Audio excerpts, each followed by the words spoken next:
بسم اللہ الرحمن الرحیم۔ السلام علیکم۔ بیت الخلاء کا دروازہ کھلا چھوڑ دینے کے نقصانات۔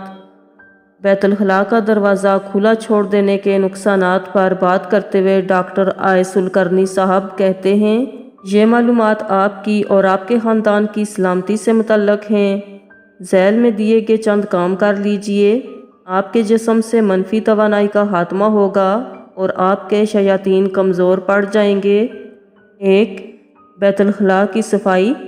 اس پر کوئی سمجھوتہ نہیں ہے اور بیت الخلاء کو مستقل بنیادوں پر صاف ستھرا اور بدبو سے پاک رکھیے۔ 2. رات کو سونے سے پہلے بیت الخلاء کو صاف اور پاک رکھنے کا اہتمام کیجیے۔ 3.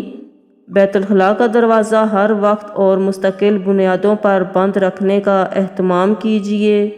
4. بیت الخلاء میں کپڑے اتار کر لٹکتا نہ رہنے دیجیے۔ محض ایک رات کے لیے لٹکے رہنے والے کپڑوں میں جتنی منفی توانائی بڑھ جاتی ہے، اس کا خاتمہ تقریباً ناممکن ہوتا ہے، یا کم از کم 72 گھنٹوں کے لیے دھوپ میں لٹکانے سے کچھ خلاصی ممکن ہوتی ہے۔ 5. میلے اترے ہوئے کپڑوں کو ہمیشہ بیت الخلاء سے باہر کسی ٹوکری میں رکھنے کا اہتمام کیجیے۔ 6. بیت الخلاء میں کبھی بھی عطرات نہ رکھیے اور نہ ہی اس میں خوشبو وغیرہ کا استعمال کیجیے۔ 7. بیت الخلاء میں جا کر روتے ہوئے ہر نوجوان لڑکی یا لڑکے کو نصیحت ہو کہ آئندہ کبھی بھی اور کسی بھی حال میں بیت الخلاء میں کھڑے ہو کر ایسی حرکت یا گفتگو نہ کرنا۔ 8.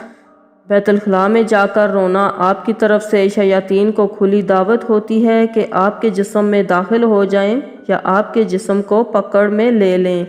اس کے علاوہ بھی ایسا کرنے سے رزق یا شادی میں دیر ہوتی چلی جاتی ہے، زندگی میں مشکلات بڑھتی ہیں، بلا سبب غم اور افسردگی کا احساس ہوتا ہے اور تشنج یا مرگی تک ہو سکتی ہے۔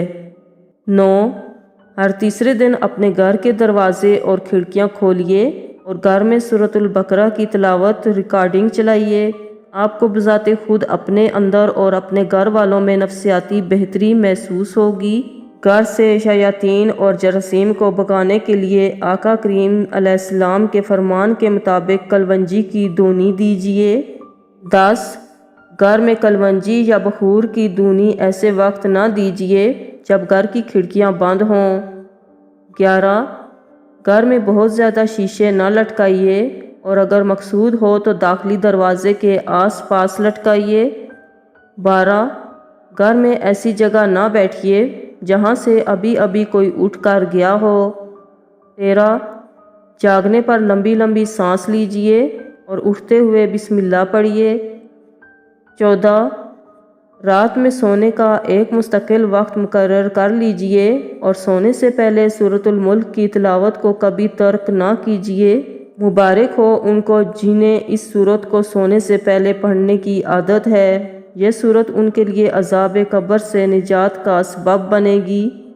15. نماز کے بعد آیت الکرسی کی تلاوت سے آپ اور جنت کے درمیان میں صرف موت کا حائل ہونا باقی رہتا ہے۔ اور 16. آپ کو جن لوگوں سے پیار ہے انہیں یہ پیغام بھیجیے، نیکی کی طرف توجہ دلانے والا نیکی کرنے والا جیسا اجر پاتا ہے۔